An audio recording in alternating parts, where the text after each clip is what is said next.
And how do you want to do this? Do you want to introduce me? I guess you should introduce me because we're working on for your list, right? Yeah. Okay. Yeah. I'll turn the recorder on then. Okay, great. Okay. And I'm not going to turn the video on because I need to furiously take I notes. understand that. Well, I just see your smiling face here, so that makes me happy. Okay, good enough. Okay. Hello, folks. This is not Menopause Morph, as usual. This is a very interesting experiment that I'm going to be doing with Dr. Glenn Livingston. As any of the listeners who've been listening to me for a while know, that I kind of struggle with my weight, and it's more a mental thing. It's like I'm a stress eater, and I'm sure a lot of you out there are stress eaters as well. So Dr. Glenn, he was on the show a few weeks ago, and he really inspired me with his theories. And so he's very kindly volunteered to coach me through this and get rid of my troll. He has a pig, but I have a troll. And he'll explain it in a minute. So I would like everybody to follow on and watch me lose weight or watch my struggles. I'm going to make a whole recording of this and put it out regularly, a couple of times a week. You can see me going for exercises if that ever happens, but anyway, it will be a fun adventure, and I'm putting this out into the world because it's like, like the Alcoholics Anonymous, they stand up and say, hello, I'm Pauline, I'm an alcoholic, but I went to this Overeaters Anonymous and I said, hello, Pauline, I'm Pauline and I'm an overeater. But it wasn't my thing. So Dr. Glenn is going to help me with, and I think his thing is more for me. So I want everybody to follow along and watch my body transform from a size 20, and I would like to be a size 12. That's in British sizes. I don't know what it is in America. And we'll have photographs and videos, and Dr. Glenn will pop in every now and again and make sure I'm getting my butt kicked. And yeah, it's going to be great. So I'm going to pass this over to Dr. Livingston, and I'm not going to say Dr. Livingston, I presume you must get that all the time. Oh, I come from a family of 17 psychologists and psychotherapists, and there's a lot of Dr. Livingstons in my family. He came from Scotland. Yes, I know. Yes, I know the story. We've got the Scottish connection here, Okay, enough of the trivia. Let's go into the serious stuff. So over to you, Dr. Glenn. Okay. Well, hey, let me just say I'm honored to be here and that you'd be willing to make yourself vulnerable and go through this and, see if we can put your troll in a cage and get you eating exactly the way that you want to eat. I'll tell people the book's available for free at the website. Just click on the reader bonuses and you can get the basics there. But essentially, that's neverbingeagain.com. Neverbingeagain.com. And the book is called? Never Binge Again. Never Binge Again. Okay. Yep. Reprogram yourself to think like a permanently thin person.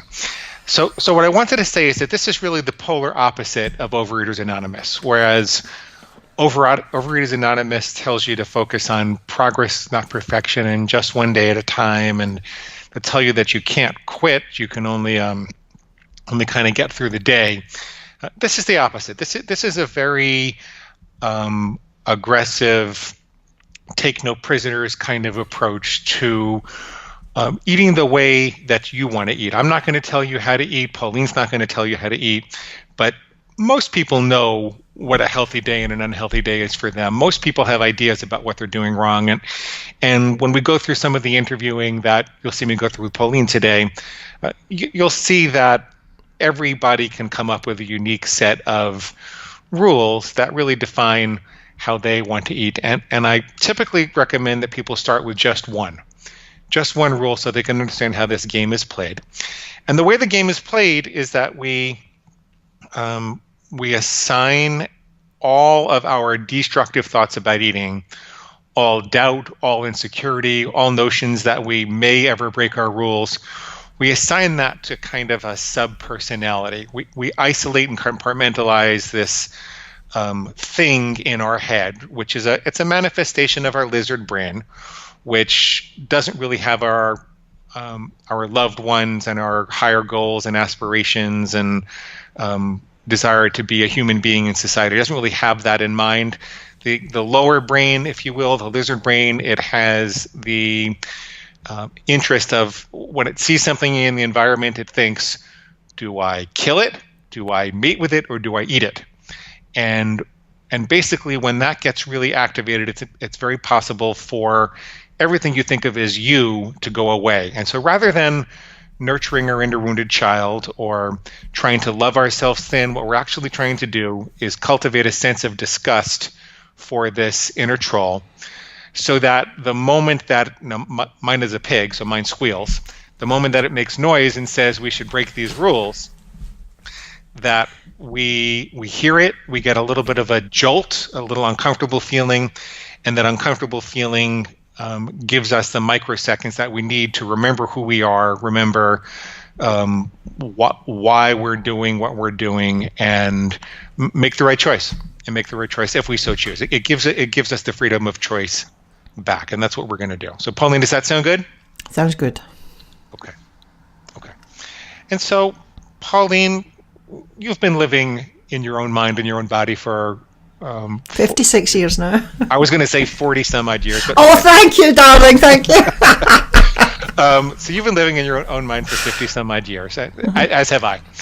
And you must have some ideas about if there were one thing that you could change about your eating that would make the biggest difference, what would that be?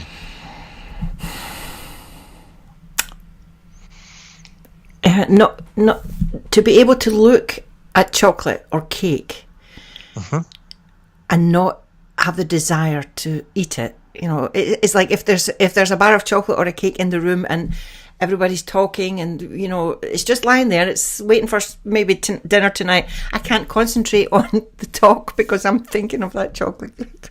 Okay.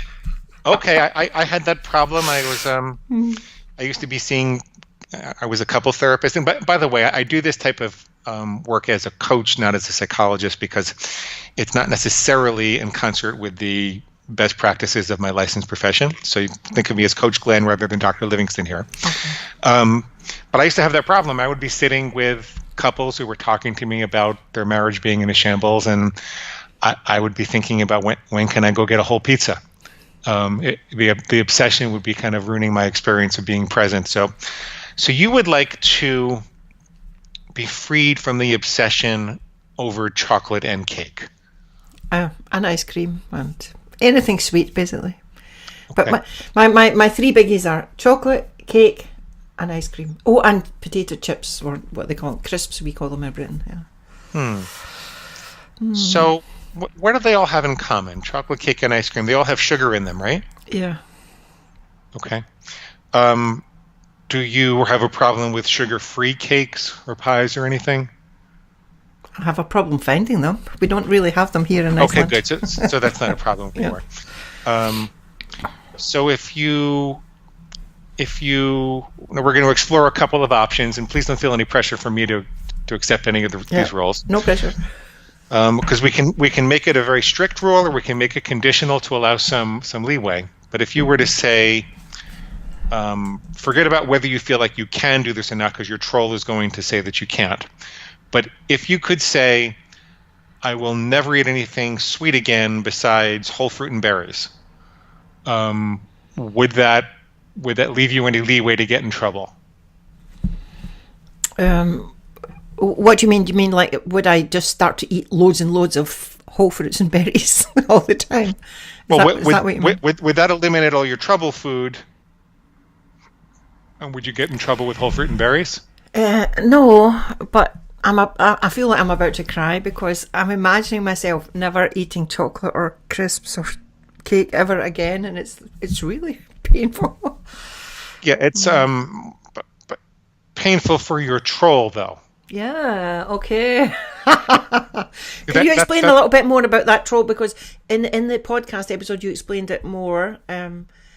How can you explain it a bit more this time? Explain what the troll is? Yes. Well, the troll is that thing inside of you that feels like it can't live without this. I call it pig slop. Without the junk. Mm-hmm. So would it be like our ego? Well, not necessarily. No. I think you're talking about the ego in the Eastern sense, where the ego is kind of the enemy, but where we have pride and everything like that. Yeah, No, yeah. it's more like a bodily organ. It's more like um, it's more like your survival impulses, which have been hijacked and misdirected towards industrial food. And we define it. And by the way, I learned a good deal of the foundation of this from a author who works in black and white addictions like drugs and alcohol. His name is Jack Trimpey at Rational Recovery. And if you struggle with drugs or alcohol or smoking or something you can quit entirely as opposed to food, then I recommend you don't follow my work, but follow his. Anyway, so the pig or the troll is that thing inside of you that lunges for the junk, that thing inside of you that feels like it can't live without, the thing inside of you that has convinced you that this is going to be a fate worse than death, that you're going to be miserable every day, that there's no point in living, you're never going to be happy. It's not possible to enjoy a day without chocolate. That's what that thing is inside you. Oh, it feels like you're inside my head because I'm honestly I'm near to tears just thinking about it. Yeah, Pauline, you don't have to give this up entirely. I mean, if you want to allow a few. But the thing is, like, I'm not the type of person who can have like one chocolate. You know, if there's a 1 kilo box of chocolates, that will be gone by the end of the day. Do you know what I mean? Well, you and me both, sister. So what I can tell you is that your troll has you in its grips right now. Yeah. And it would be appropriate. This is what we want. We want the troll to come to the surface. It would be appropriate if you felt that this was impossible. It would be appropriate if you were sweating bricks right now. It would be appropriate if you really genuinely believed that I was a crazy person. Because that's what your troll is going to be telling you at this moment that you're considering this. However, it feels like I'm going to jail. You know, like if you're in jail and you'll never see the daylight again or something. Who's going to jail, Pauline? You or your troll? Wow, that's a thought, isn't it? Yeah, it must be the troll. Yeah, because I really want to get healthy and I want to lose weight. I want to get back to looking like a human being and not like a beached whale, you know. You don't look like a beached whale, but you don't see the belly. Okay, I mean, it sounds like a good thing to do, but you don't have to commit to this right now. We're just going to explore things, okay? Mm-hmm. We're just going to explore it. It might be that we don't make a commitment until the second session. Maybe we're going to do it at the end of the session. We'll see. I'm just exploring. You, Pauline, not your troll, your healthiest self. How would you like to phrase the rule that would guide your eating about sugar or sweets? Do you want to say, I will never have anything sweet besides whole fruit and berries again? That's what some people do. Some people want to be a little looser and they'll say, well, I will never have any processed sweetener again. So they kind of allow themselves, honey or maybe some fruit juice or something like that. Mm-hmm. Some people allow themselves artificial sweetener, some people don't. Okay. What I'd like to do is just say all natural sugars I can have, so I can have fruits and berries and stevia. Mm-hmm. But my question is, what happens if I break that? Oh, that's your troll talking. We'll get to that in a second. Okay. Do you know what I mean? Because I'm a person who really likes to keep my word, And, yeah. I'm for me, it's very important for me to be trustworthy to other people, but I'm not so trustworthy to myself when it comes to things like that. Do you know what I mean? Yeah. Mm-hmm. So this is a particular trick that the troll plays on us, okay? Because if you think about, let's say you had a young daughter, and she's 5 or 6 years old, and she says, Mommy, I really want to ride my bike to the top of that hill without stopping. I know I can do it. Can I do that, Mommy? You wouldn't say, now, honey, I don't think you should even try, because you might not make it. And if you don't make it, you're going to feel horribly guilty and you're going to beat yourself up. And I want to protect you from that. So just do the best you can, right? It turns out that's the wrong message. What winners do is they visualize their goal, they paint it in extraordinary detail, and they commit 100%. Now, if your daughter happened to make a mistake, then you wouldn't beat her up and say, "Oh, I can't believe you said you were going to do that and you didn't do that. I can't believe you committed 100%, you visualized it and you didn't do that." You would say, "No, let's just analyze what went wrong and let's visualize it again and commit again." There's two reasons why that's really important. The visualization and commitment to a 100% clear goal with 100% commitment, it allows you to purge all the doubt and insecurity from your mind. This is what's going to empower you to hear the troll, because then if you hear anything that says this might not happen, you're going to immediately identify that voice as the voice of the troll. Afterwards, if you made a mistake, and you kind of keep this secret from the troll, because the troll is only aware of the present, it's not really aware of the future. You keep the secret from the troll, and you kind of know, you, Pauline, know that in the future, if you do make a mistake, well, you will be kind to yourself and you'll commit again. Let me give you two analogies that might make this even clearer. If you were an archer and you're trying to get the best score you possibly could at archery, would you aim towards the bullseye or would you aim towards the side of the target? The bullseye.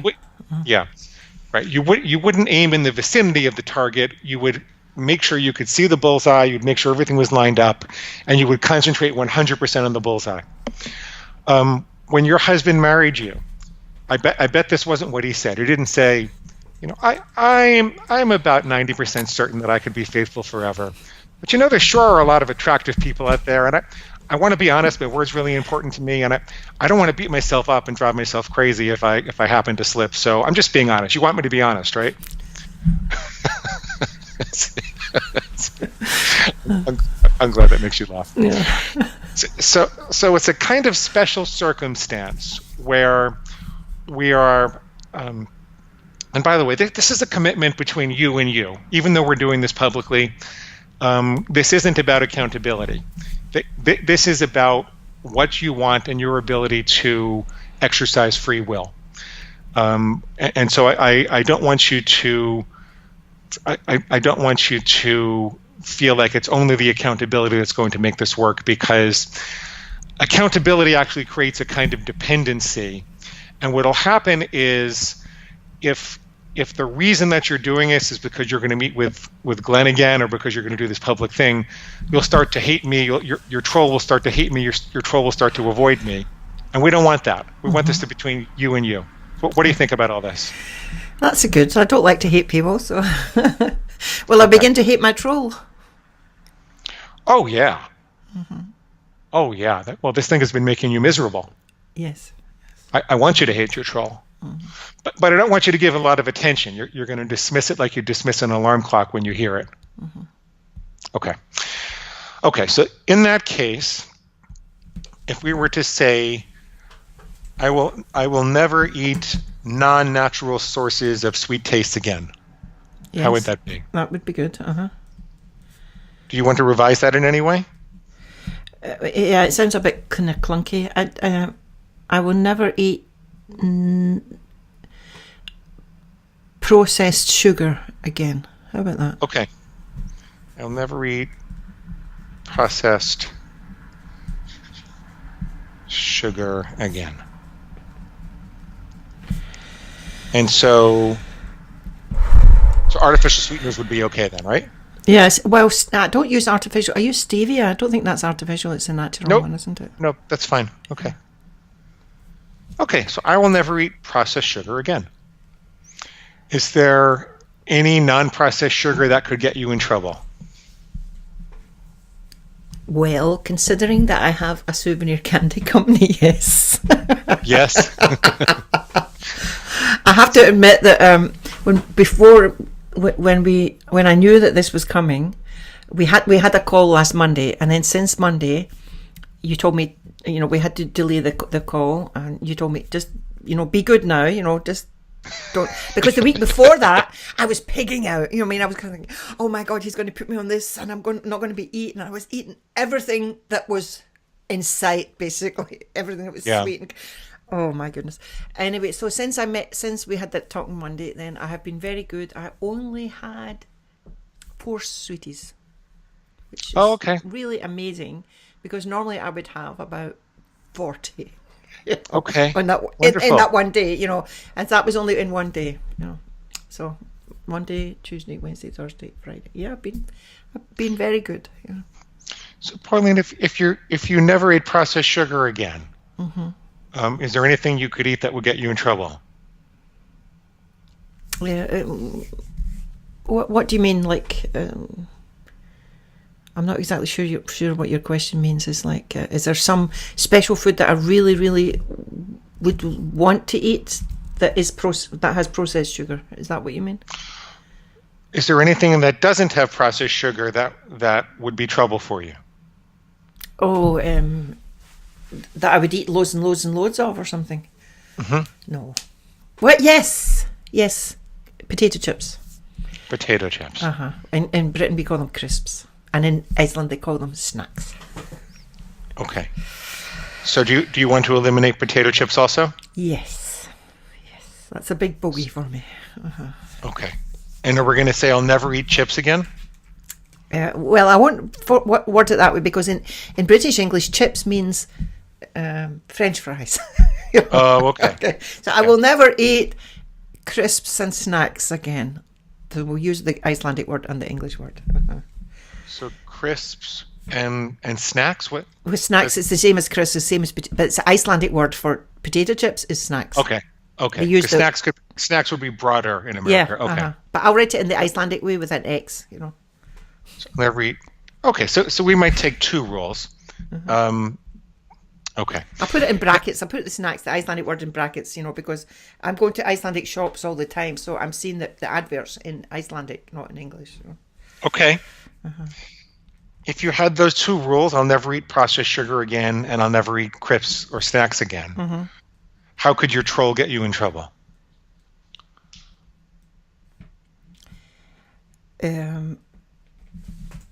Well, it's coming up for Christmas, and there'll be like lots of Christmas parties, and they have all these crisps lying around and in bowls and But if you never eat them again?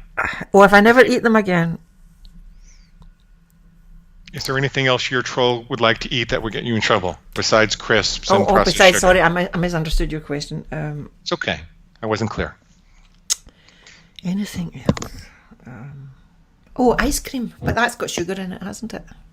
Yep. Oh God, I can't imagine giving up ice cream for the rest of my life. Oh God, that's horrible. Your troll is squirming.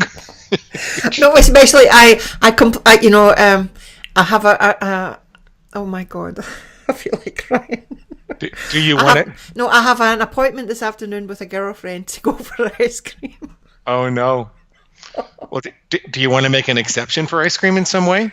Do you want to limit it?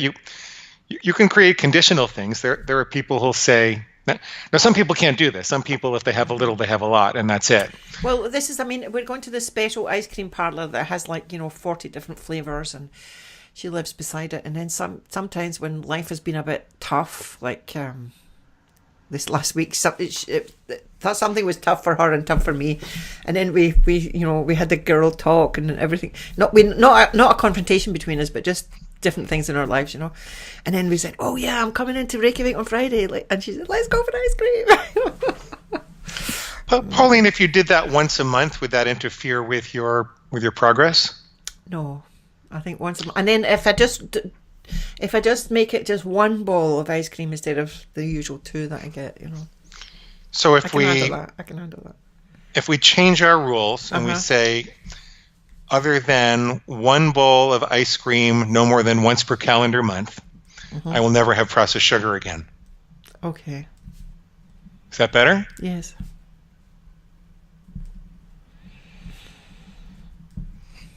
I call that a conditional rule. Mm-hmm. Do you like that? Yes, thank you very much. I feel like I got a pardon from the jail. Except you're the warden here, though. Yes. So you can decide. Yes. I don't want that responsibility. Mm-hmm. I feel that if I had said never to have ice cream again in my life, it would be so emotionally difficult. This is so weird. You're opening up Pandora's box here, Glenn. Yes, I know what I'm doing. I've never really thought about it before, because it's eating ice cream. Of course, I love the taste; it's great, but it's more an emotional thing than anything else. As I said in the beginning, I'm an emotional eater, and it's like, it's not just I eat when I'm stressed. I eat when I'm happy as well. Do you know what I mean? Any sort of large emotions, and then it's like, yeah, let's go for ice cream, or yeah, let's go and get chocolate. Yeah, you can change your food plan later on. Mm-hmm. We're going to keep aiming at the bullseye. It's just you don't want to do it impulsively. You need to do it with a couple of days of analysis and forethought. Yeah.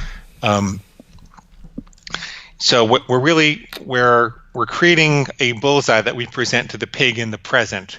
That really defines what its cage looks like to the troll. Mm-hmm. Do you need any other exceptions? You need any other exceptions for processed sugar or crisps? No, the others, like processed sugars and crisps, are all completely bad for my health, because I have rheumatoid arthritis, and sugar is really, really bad for me, and it makes the joints swell and pain much, much more. Ice cream, I don't know. I don't know the ingredients of ice cream, but I would imagine there's more milk in ice cream than there is sugar. Okay, milk has got lactose in it, hasn't it? Yeah. Well, I don't know if it's true or not, but it sounds like you feel like once a month having some ice cream, one bowl of ice cream, is part of a healthy plan for you. Yeah, I can cope with.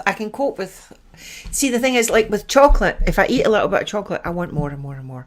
But with ice cream, one thing that I have to do is I can only eat the ice cream outside, but not in the house, because if it's in the house and I take one scoop from a big box, I know that box is in the freezer.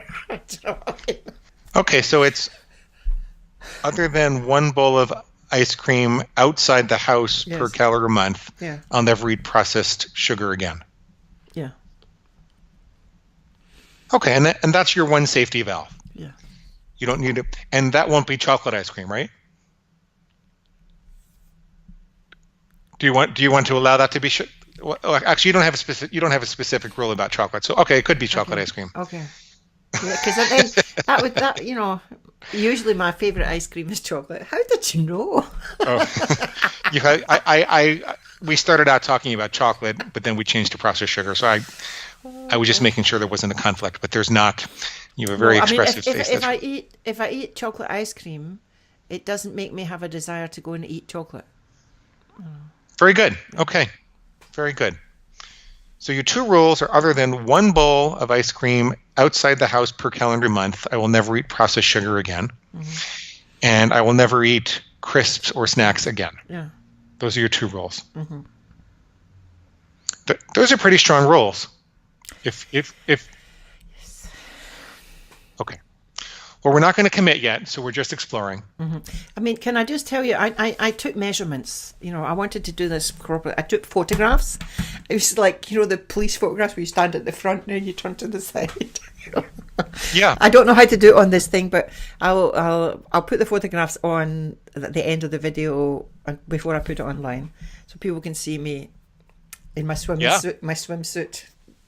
Look, in the belly and everything. And I took my weight, right? So here it goes.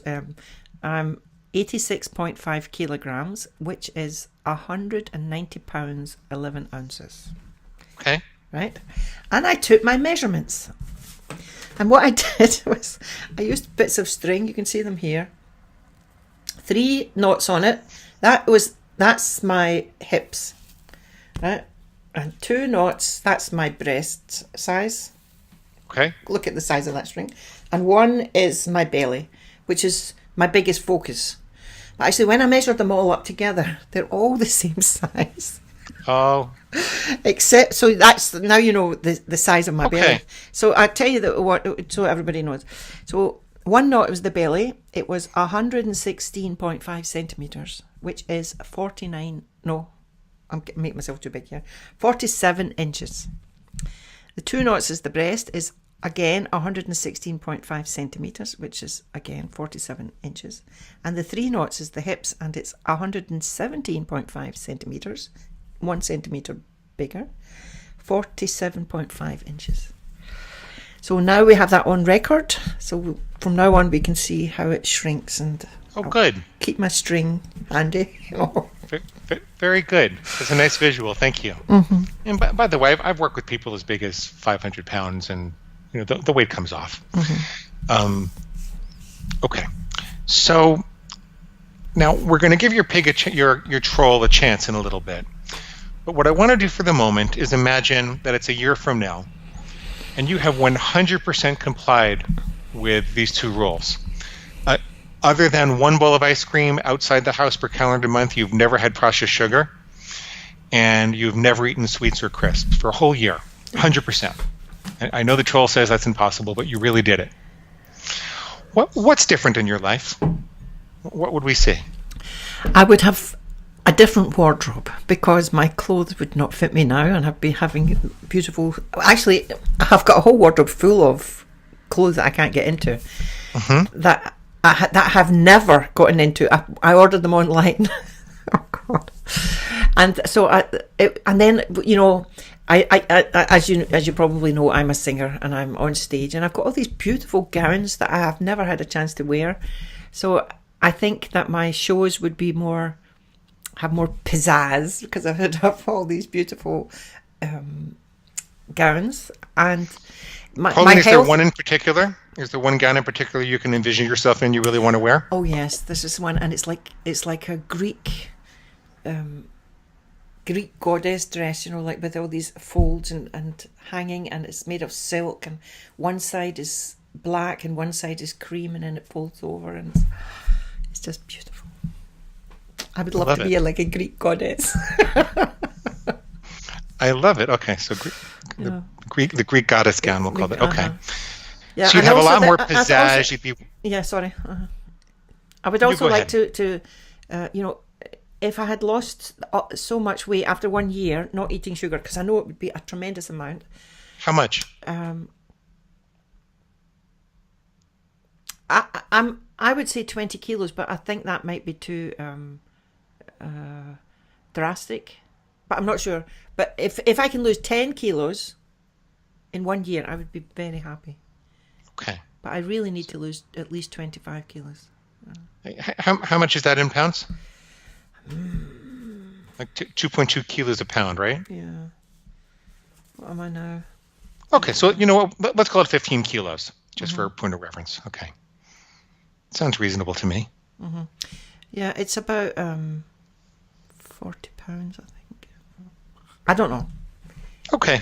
Let's call it 15 kilos. That sounds reasonable. But like we were talking before on the podcast, and you were saying that I was asking you how much you had lost, and you had said 60 pounds. And to be honest, when you said that, because I'm in kilos now, and 60 pounds, it didn't register. And then later on, I went and I calculated it into kilos, and I went, oh my God, that was really great, But then you also said that it would have been more if you hadn't been focusing on increasing your muscle mass, because muscle is heavier than fat, So for me, the weight itself is not the important thing. The shape is the most important thing for me. Okay. Yeah. So, and I would like to increase my muscle mass if possible. So that's why, going to the gym or just going for walks on the beach take the dog out. I want to increase my muscle mass, because I have rheumatoid arthritis, I have osteoarthritis, I have fibromyalgia. So often I'm in a lot of pain, and I know that I should go out and walk, and I go, oh no, I'm in too much pain to walk.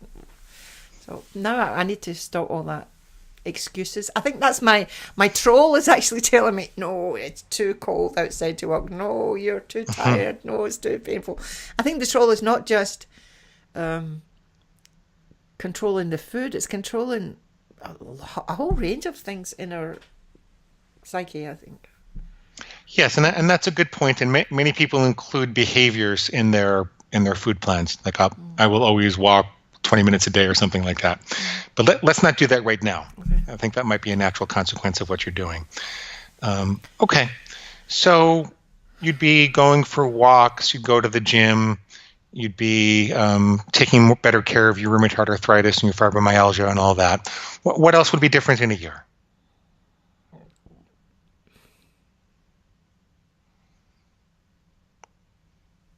Relationships, career.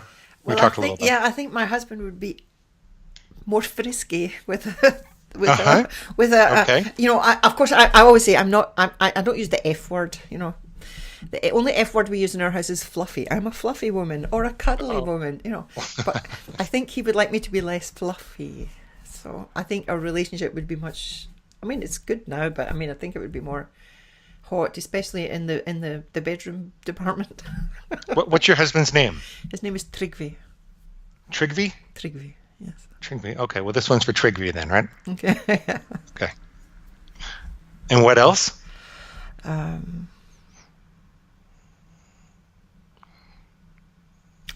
think I would be much more I mean, I am a very confident person, but in certain situations I'm not. And I think if I could have more energy, because I don't have to carry all this fat around with me. Can you imagine? It's like carrying 2 bags of groceries around with you all the time. Yeah. So I think I would have more energy and more confidence. Okay. Especially on stage, because sometimes when I'm on stage and I'm wearing a dress that's a little bit tight, I can't move the way that I want to, and I can't, and I'm trying to hold it in my tummy and sing at the same time, which doesn't really work. Mm-hmm. So you might sing better. Oh yeah, definitely. Yeah. Now, would this have any financial implication for you? Well, my plan, my husband had a heart attack about a year ago, and we've been in a lot of financial difficulty since then. But now I've got this plan to pay that, to do many things and pay it off by the end of 2017. But I sit at my computer doing all this stuff that I'm meant to do, and I get so tired, and then I just give up. So I get frustrated that I don't have the energy to do the things that I know that I need to do. So yes, I think that would definitely affect my finances, because I would have more energy and I wouldn't have so much brain fog. It's like, I think sometimes when we eat too much sugar we get brain fog, and I can't concentrate on what I'm doing, and I'm keeping, then I go online to contact somebody on Facebook, because that's the only way I have contact with them, to make an appointment. And then while I'm there, somebody pops up and says something, and then I get distracted, and then they show me a video, and then I'm in this, and 3 hours later I'm thinking, wait a minute, I was just making this appointment with somebody. What happened to those 3 hours? Pauline, if you were to quantify the impact, just take a guess that this might have on your finances next year, and every year going forward, if you were able to concentrate better and you didn't get tired as quickly, and you weren't carrying 2 bags of groceries around all the time, and you were more confident, what impact did you think it might have on your finances? I think it could double my income. Really? Yeah. Seriously? Seriously double? Seriously double. Well, you don't know my little income. Oh, okay. But it could double your income. Okay, that's fair enough. I'm not going to make you say that out loud. Well, that's very significant. Yeah. Okay. Is there any other positive impact that just following these two rules would have for a year? I think it might encourage the rest of my family to do that. I mean, my older son, he has been doing this thing, like no carbohydrates. Well, he's been trying, but it's really quite funny, because at the dinner table he'll say, no, I'm not eating potatoes because there's carbohydrates in that, and he'll just eat salad and meat or something with protein. But then when I go to clean up his room, I find multiple empty bags of candy from our candy company. And I'll say to him, this is full of carbohydrates and sugar and shit, And And he said, "Oh, I was just on my computer at night and there was nothing to eat in the fridge, so I just took this." And I went, it's crazy if you're cutting out potatoes but you're eating 10 packets of candy every night, Yeah. But he has this desire to cut out carbohydrates because he knows. So you might be a better role model, is what you're saying. Yeah, exactly. Yeah. Okay. Well, Pauline, if you think of more reasons, I want you to write them down later, but I'm going to keep moving in the interest of time. Yeah, okay. I would go a little further with you if we had more time. Okay. I want to give your troll a chance. And while we talk to your troll, I want you to know that I like you very much, but I don't like your troll. So if it feels uncomfortable, that's your troll squirming, okay? Okay. So from your troll, what are all the reasons that Pauline can't do this, won't do this, or shouldn't do this? So you want my troll to answer you? Yeah.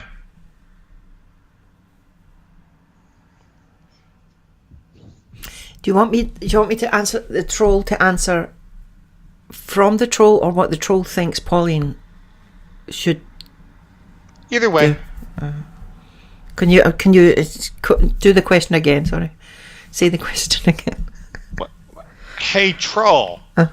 Why can't Pauline do this? Why won't she do this? Why shouldn't she do this?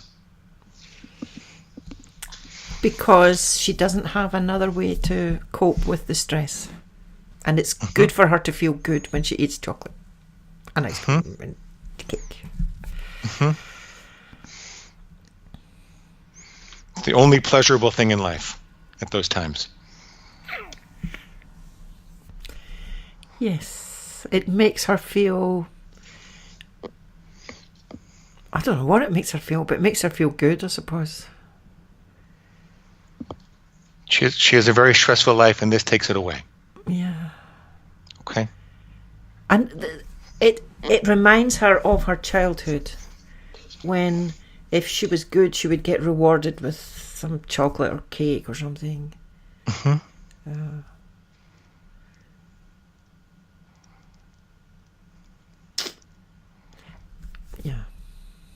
Okay, that's fair. Well, your troll has a very strong hold on you with that. Yeah, it's like, as a child, my parents were fantastic people, absolutely fantastic, and they had 10 kids, so my mother had this trick whenever she wanted a break, because 10 kids, you need a break, and she would go out and buy cakes, little buns and different kind of cakes, and she would go, come here, and she'd whisper to you and bring you into the kitchen. She'd say, you've been the best kid for a long, this week, so I wanted to give you a little prize, so I've got this cake for you, so I want you to hide it under your shirt and go and hide under the stairs and eat this cake, because nobody else is getting a cake, and you have to be really quiet and don't tell anybody, okay? So I would sneak away with my cake under the stairs. But what I didn't know, and we didn't find this out until we were all adults, was that she did this with every single one of us, and we were all hid all around the house in different places. Oh no! Eating our cake, And then she would sit with her cup of tea and her cake and just have peace and quiet, because all the kids were all around the house eating their cake. What a wonderful memory! Yeah, what a wonderful memory! So cakes. Yeah, make me remember that. Like, I was the best.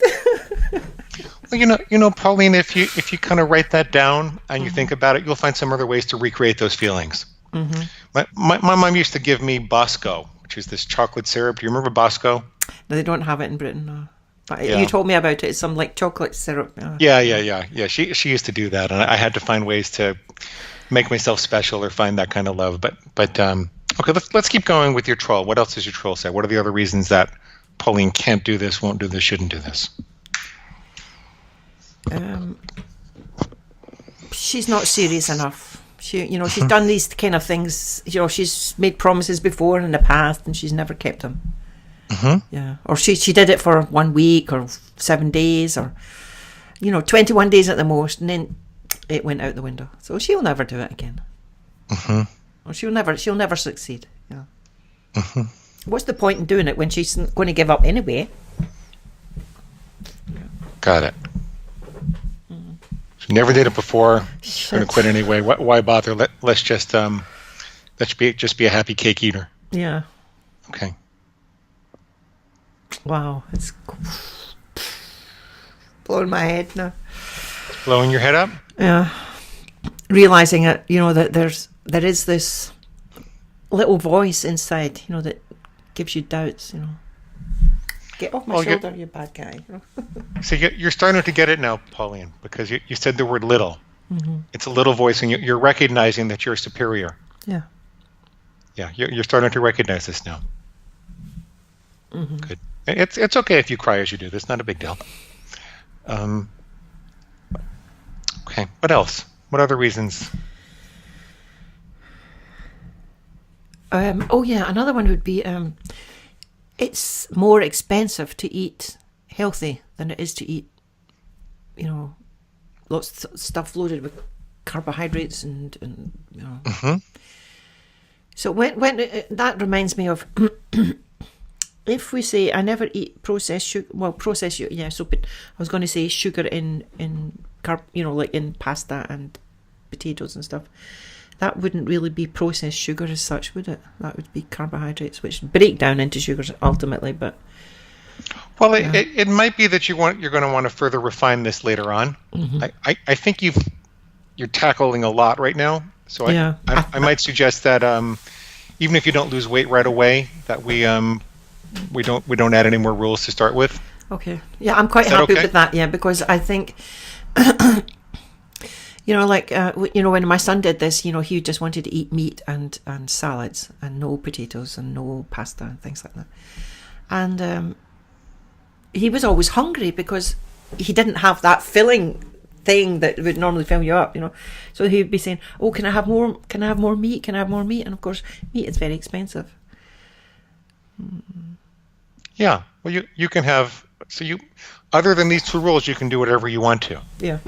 Okay, so I'll stick with I'm going to switch to yams or sweet potatoes instead of white potatoes, because I was speaking with a lady on Menopause Morph recently, and she was saying that these nightshade plants are very bad for rheumatoid arthritis. I see. Yeah. And paprika is my favourite. Oh, and I've got to give that up.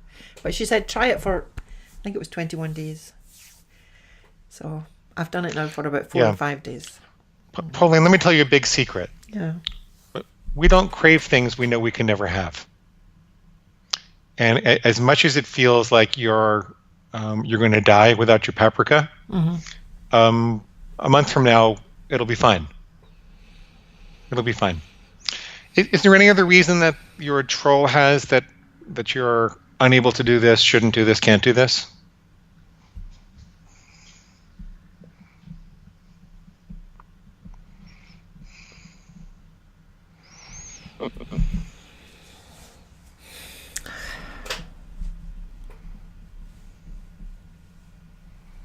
I'm struggling here.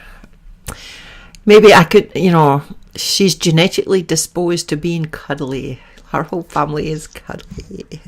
But, okay. But me, Pauline, is saying, this is bullshit because we're not okay.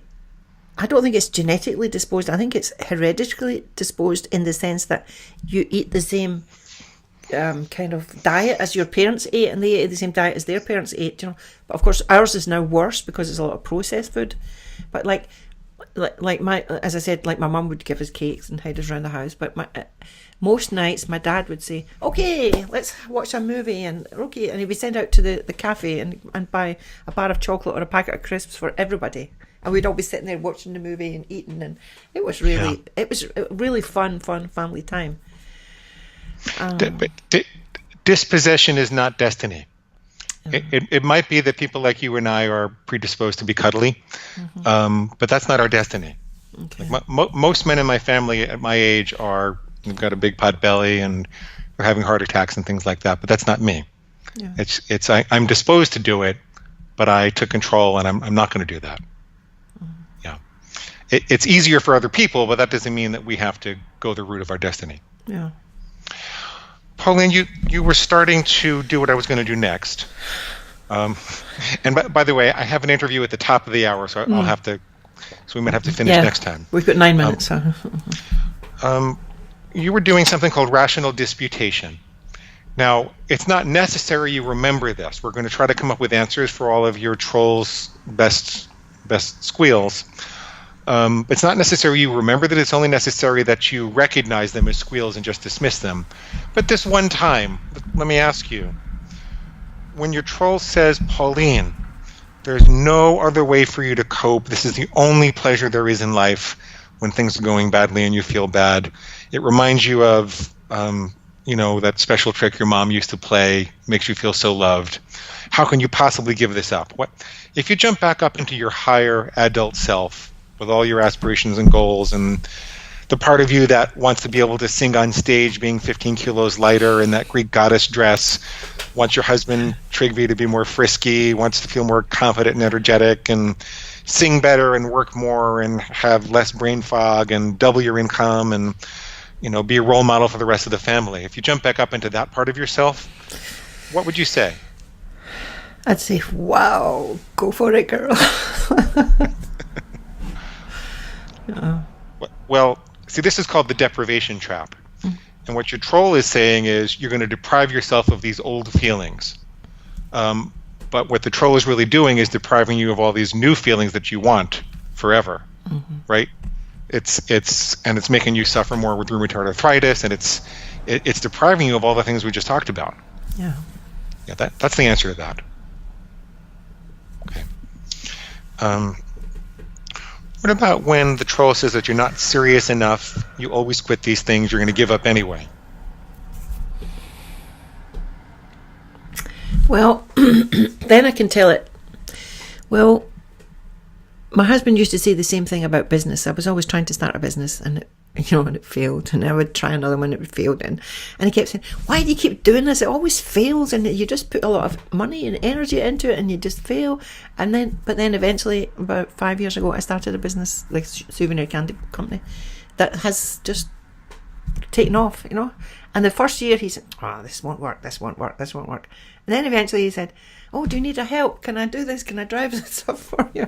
And now it's like, we have a company, and he's so proud that we have this company, So it's like, in any, all the famous business people, like Apple and Bill Gates, and I can't remember the names of companies now, but, you hear their stories that they failed and they got up, they started again. They failed, they got up, they started again.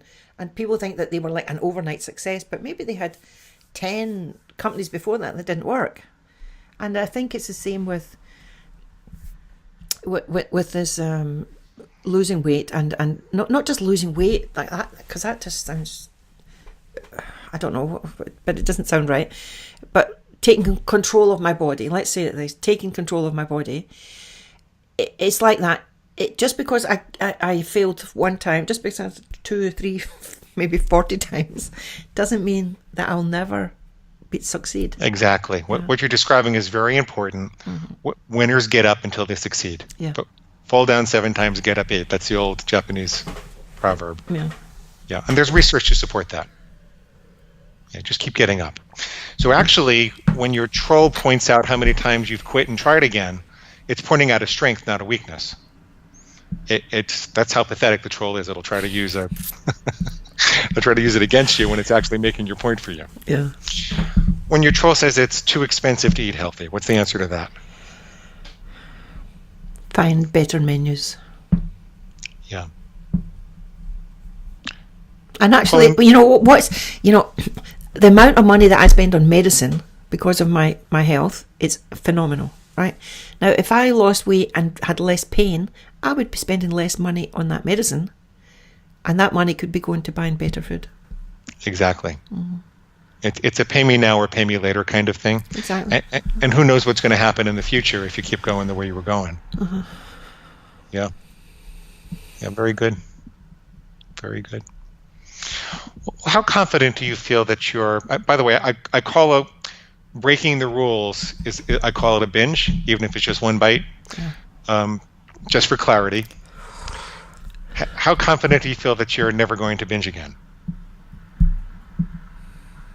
70%. And where is the other 30% coming from? Must be coming from that troll. Yes. Yes. Pauline, I wish we had a little more time today, but Yeah, I know. This is the essential point. We've successfully installed the algorithm in your head now.